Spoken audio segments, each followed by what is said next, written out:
So I'm going to be starting another little project, something I've kind of done part of it once before, but I'm going to try it again. And that is making Bokashi um, from scratch. And there's lots of videos out there showing how to do this.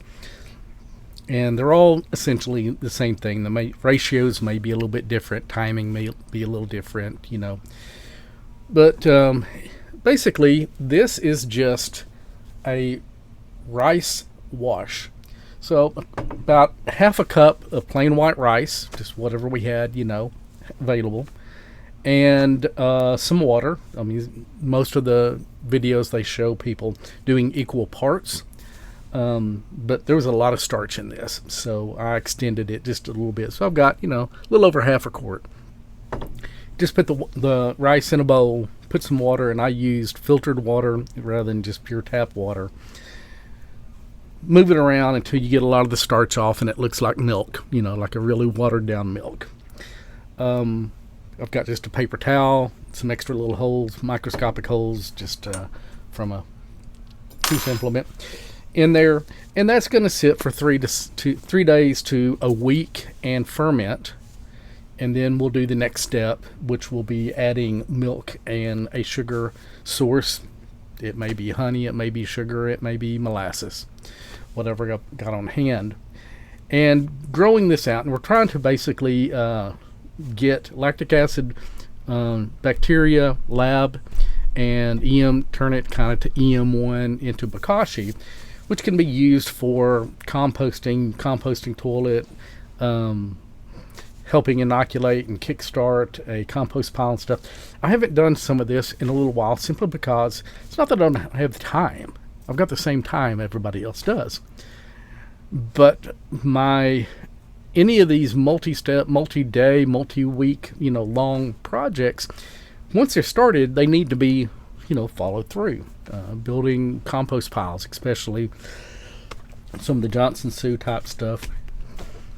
And while I've been studying all this for close to 10 years now, I haven't been able to fully commit to doing it for one reason or another. And the last 4 years, the reason I haven't been able to fully commit to it is ended up having to care for my parents. So I am in what was my mother's sewing room, and this is basically where I've been living for the last 4 years. Staying in the house. There may be a sitter upstairs, somebody to help, so I don't have to literally be eyes on all the time. But for the most part, I have to be in the house, or at least I have felt like I needed to be in the house. And that is fixing to have to change one way or another. So I'm going to start the process and try to start making my EM-1. I've got to get control of my health so I can at least talk without coughing. But trying to start creating what I need for some of these longer term projects. So I just made that. We're going to look at it under the microscope. I want to do that every 2 or 3 days, maybe, just to kind of record what's happening with the life in it. One of the reasons why I'm doing this kind of stuff is wanting to get back into active, fairly large-scale gardening, if not for personal, possibly even market gardening, doing a nursery, and more. Things I've been trying to get to, but I haven't been able to for years. And now I need to take control of my life again and get back into it. Now, I grew up on a row crop farm, and the method of farming and gardening was definitely the Green Revolution, chemical, Earl Butts, fence row to fence row, get bigger, get out kind of stuff. And I've been trying to figure out how to explain that type of farming and gardening versus what I'm trying to move to in the simplest way possible. And I think, at least at this moment in 2025, the easiest way I can describe it, the philosophy of it, I mean, I've done permaculture, soil food web, all kinds of different things. But it really just seems to boil down to, if you have a garden or a farm or almost anything in life nowadays, and something is not going the way you would like it, it's going the wrong direction, or it's not going the right direction fast enough, or something of that nature, what is your knee-jerk first response? Is it to add life or to add death? To add life or to subtract life? The conventional, which is actually rather new in history, method of farming and gardening is essentially to add death. You see a bug you don't like, you see a bug you know is bad, or maybe you don't even know it's bad, you just don't want bugs there at all. So you kill it. Anything from smashing it to using chemicals that kills more than just that bug. There is no chemical that kills one absolute specific species. They kill classes, if not wide classes. If there's a weed there and you're too lazy to pull it out or to learn why it's there and what it might be doing and trying to help, we use a chemical to kill it. If there's a fungus, we kill it. Everything that we don't understand or we don't like, we kill. So we add death. And we seem to do that in more than gardening and stuff. We seem to do that everywhere. I mean, we kill freedom by passing more laws. If there were no laws, if nothing was illegal, you'd be totally free. That may not be the ultimate, good thing for society, but for every law, just about, that's put out there, it is a restriction of what somebody can do according to society. So it is killing freedom. If we want land, if our oil gets too expensive, if for whatever reason, we go to war. We kill people. It just seems like our society is absolutely stuck on killing.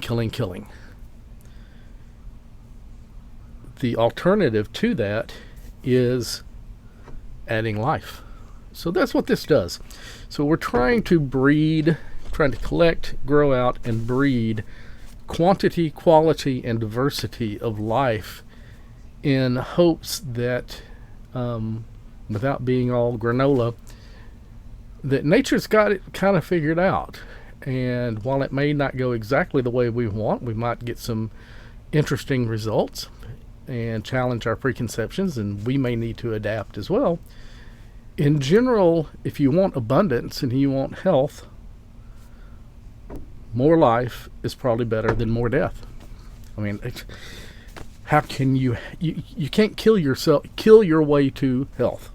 You cannot poison your way to health. Increase in health, by definition, is an increase in life, increase in quality in life. So that's what I'm trying to do, a little bit of philosophy behind it. So I'm going to make a slide, and my microscope here, you'll see the messy room around. Gotta do laundry. My microscope here has actually got a camera, and I can put a thumb drive on it and save in 4K directly to a thumb drive. I can do HDMI directly to a monitor, but if I want to be able to record it and like here on the video and stuff like that, then I can go off a USB connection. It won't be quite as high quality of video. However, everything I do you'll be able to see, plus the microphone will be live and I can talk as well. So I'm going to stop here and we're going to get all that set up, and next thing you see should be some hopefully some bacteria. Okay, so the microscope is an LW Scientific i4. I do have the BioVid 4K camera.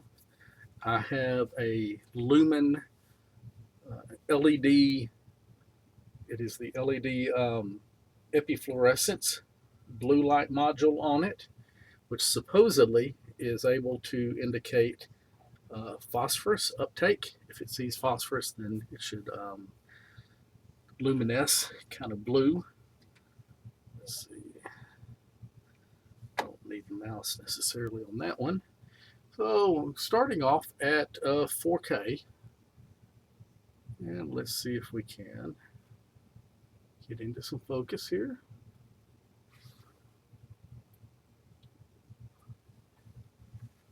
I am using just a standard 1x3 slide with the appropriate cover sheet or cover slip on there. Nothing special on any of this, and I've got 2 drops from a 0.2 milliliter plastic disposable um, pipette. I put 2 drops on here so it would not dry out quite as fast. So let's find the edge here on the corner. There's my corner. And again, we're going to kind of focus in a little bit at 40x. I don't expect to see really anything significant at this one. May have to be 100x or more before we can see any bacteria. And bacteria is all I expect, simply because this is starchy water. It is not soil. So if we saw anything big moving there, and that little piece right there is probably just something from the chem wipe that I used to clean the slide off. Probably all that is. But I'm just kind of what we call mowing the lawn, or at least some of us tend to call mowing the lawn. And the reason you see some of this stuff moving is the microscope. I do not have a proper lab here. This is the bedroom. This is an old sewing room. So my microscope is sitting on a TV tray, a wooden TV tray. So it moves a little bit. But it's close to the computer so that I can do this. It at least keeps it at hand.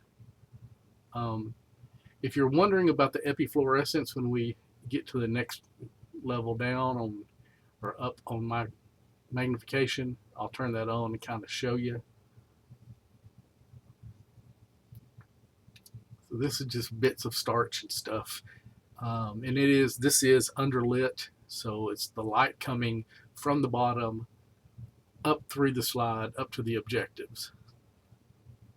So it's not being lit from the top, it is lit from the bottom with an LED light.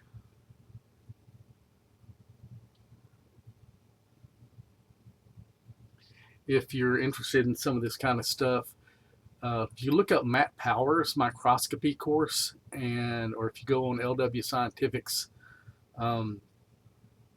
website, you can look for the Powers combination, combo, or whatever. This is the microscope and all the accessories. Plus, I've got some other accessories. I've changed out a couple of objectives. But I got this particular one for that course. I've got another one that I got when I went through Dr. Elaine Ingham's Soil Food Web Fundamentals several years ago. So I went through it, but I didn't really get a chance to do a whole lot of practice. So I'm not claiming that I'm any good at it. I would have to go through the manuals even to look up some of the specific protocols, and they may have changed in the 5 years or so since I took it. So that's at 40x, and you always start off at 40x, especially when you're putting or your lowest objective, because it's the shortest nose piece when you're putting your slides in and out and initially focusing, just so you don't damage anything. So now I'm going to go to the 10x objective, and the 10x objective then makes it 100, approximately 100 magnification. So obviously things look bigger. So there's my corner again. I'm just going to take a quick perusal. Don't really see anything moving yet. And again, this is just, there will be very little bacteria here. There'll be some, just because, it's on every surface. The rice has been sitting in a jar out on the countertop. The water, even though it went through a Berkey filter, may have had, it could have a little bit of bacteria. But then when I swished it around to get the starch off, I was using my hands. So obviously there was bacteria and other things on my hands. So that will have inoculated this a little bit. And the starch is just the food. So that's the whole idea, is we have, bacteria from the environment, from your hands, from the containers, all this kind of stuff. Then we give it some food and give it time to grow out. And the food helps determine what grows out, just like in your high school lab or your college lab or whatever, or even in the medical labs and stuff. They grow things out on petri dishes. So maybe you've been to the doctor and they're trying to figure out exactly what bacterial infection or fungal infection you have, and they talk about it. Results will take a couple of days because they got to grow it out and see what's there. Well, obviously, they can't grow out something that isn't there, but on the same token, whatever the growth media, the food in the petri dish is that they're growing it out in, is going to select. So there very likely can be certain kinds of bacteria and other things in the sample that is not going to be represented because it doesn't have that food. So they're kind of, to some degree, they're kind of selecting for certain things based on the food they provide. And the food I am providing here is starch off of rice. And this probably is not organic rice, so it could have a little bit of contaminant in there as well. So what I'm going to do is I'm going to put the epifluorescent light is already on. I'm just going to open a slide which allows that light to come through, and if you kind of see right about there, it's that blue. That's actually the color of the light coming. It's an LED light. That's the actual blue light that it emits. And then what gets reflected back, if it glows, would be phosphorus or potassium or some other thing, depending on what color it is. Now, I also just put a piece of paper over the light from the bottom, or I can turn that off. And you see how that changes that under light even coming through a business card. So I turn that off, and the room is dark. And what I'm doing is I am looking to see if there's anything glowing. If it's glowing green, that would be the potassium. Sometimes if it's red or something like that, that could be a microplastic. So some of those filamentous things we saw at the very beginning at the top, if it was kind of glowing reddish, that could be an indication of potential microplastics. So now I see something that just kind of looks like a halo, something reflecting. So I'm not sure what that is, but it's kind of moving, not with the sample, but it could be, the camera or something like that moving, as opposed to a particle or piece of root or anything like that that would be in there. So I'm not seeing anything glowing, and I would not expect to, unless there is mycorrhizal inoculated roots that are concentrating phosphorus. I would not expect there to be enough to make it glow, or some other kind of contamination that would have that. But I'm also not seeing anything glowing red or any other color to indicate microplastics. Just wanted to kind of give an indication of what I'm looking for there. So I'm going to close the shutter so that the epifluorescent LED is not shining through.